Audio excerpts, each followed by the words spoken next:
Former White House physician and Texas Congressman Ronny Jackson alluded to it to this tweet, which we read last night. But if you tell that to Jen Psaki, that would obviously be anti-science. Well, I think that the best thing we can do is not respond to conspiracy theories that are being pushed out there, including by medical doctors, that risk people's lives, create confusion, and are done for political gain. So I'll leave it at that. Here now to respond, former White House physician and Texas Congressman Ronny Jackson. I'll just give you the floor to respond to what the White House press secretary said about you.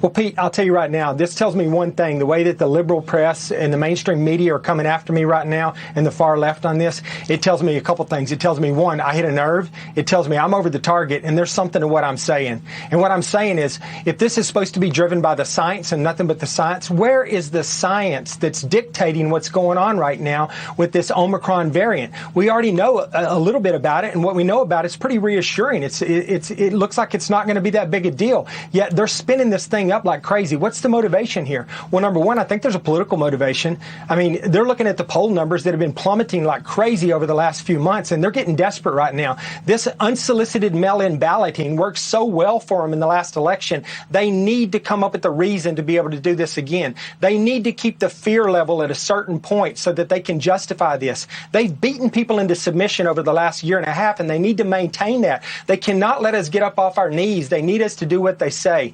And so that's part of it. It's being motivated by a power thing, I think, for a lot of people. Dr. Fauci, chief among them. I mean, this guy is nothing more than an unelected politician. Of course, he's Mr. Science, too. We don't have to forget about that. He represents science. I say he's Mr. Yes. Arrogant. He is science. You're exactly right. But here's the thing, Congressman. Yeah. You're a medical doctor. You're not dismissing that COVID exists. You're not dismissing the fact that new variants could arrive. You're saying, look at the response that they use and what it might mean.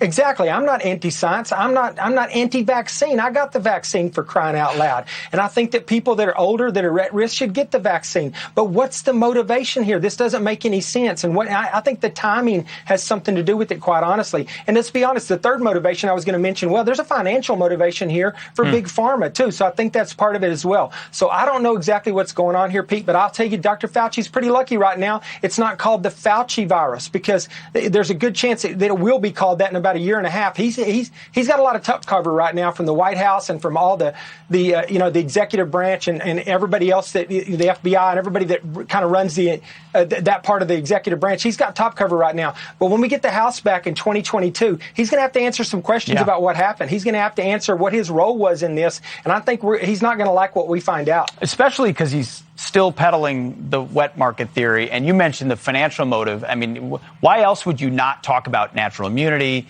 or therapeutics and all the other things that have been left out of the conversation that have saved lives as well? Dr. Ronny Jackson, thank you so much and appreciate your experience. Thank you, Pete. Appreciate it.